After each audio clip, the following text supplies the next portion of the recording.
Welcome to Iron City's Sport of Kings Motorball. Gladiatorial battle as you've never seen it before. It's machine versus machine in pitched battles to the finish. It is a proliferation of ferocious machines as weapons and techniques become ever more fierce. Let's see how the game is played.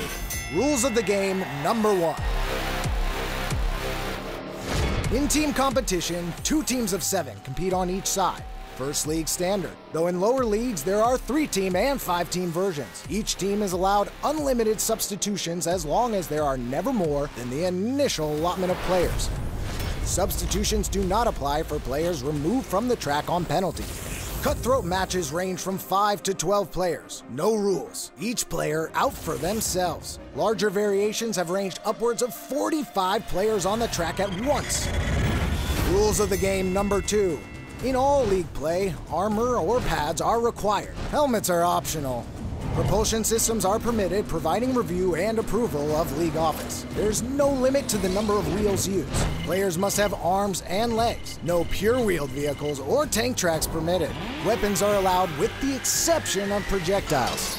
Projectiles include any type of gun, bow, spear, or anything not primarily attached to a player.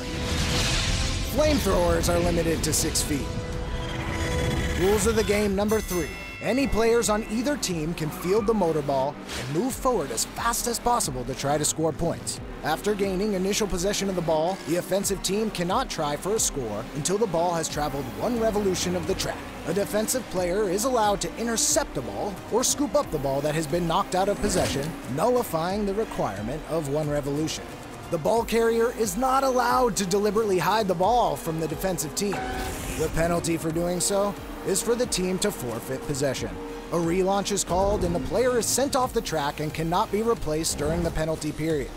Only a member from the opposing team can pick up the ball and play continues. A player must not deliberately injure another player. Only biological injuries apply. Mechanical injuries are part of the game.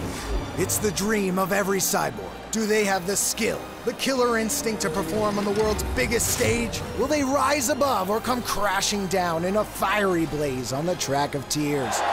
They may burn only briefly before they are smashed to junk, but by God, they will have their moment of glory.